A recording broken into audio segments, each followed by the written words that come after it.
When we reflect on Black America's congressman, our Congressman John Conyers, let's remember the simple theme that resonated around the world.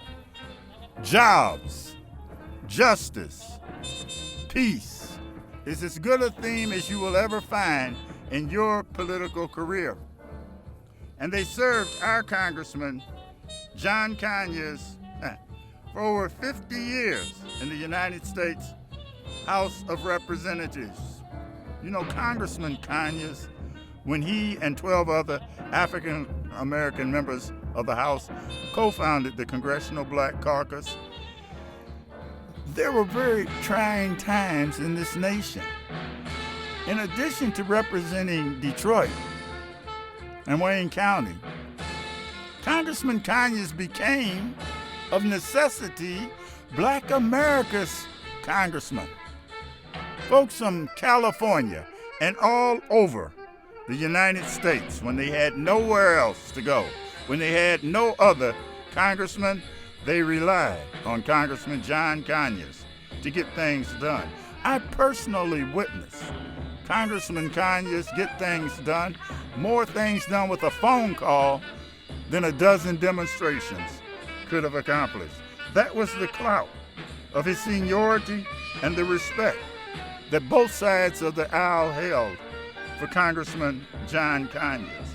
You can see the file footage of Congressman John Conyers, 1967, standing on that car with a bullhorn, seeking peace.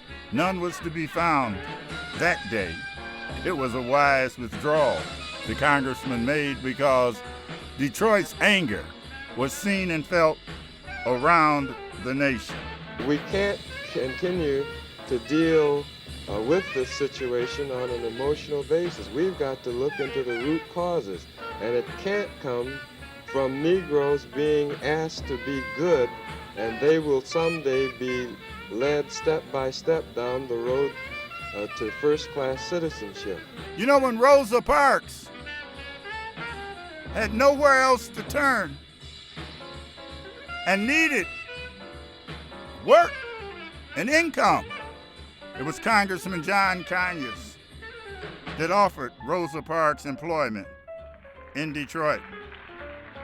It was Congressman John Conyers that when no one could call on anyone for help would show up and conduct a congressional hearing in those places that were dangerous for police brutality. Was an everyday occurrence. Oh, there's so much that we could go into on this man, Congressman John Conyers. When you look at it, and I was there, the Million Man March, a lot of you don't know the logistics that went into that. The rest is history. We stood on the stage and looked out on that sea of black men, all peaceful, all full of love, 1 million strong. But thanks in large part to Congressman Conyers, it went off without a hitch. But he's very modest, Congressman John Conyers. He never thumped his chest, never sought the media spotlight. But whenever Black America or the world, be it Nelson Mandela or others, needed Congressman John Conyers, he was there, always. Wherever there was injustice, you would find Congressman John Conyers.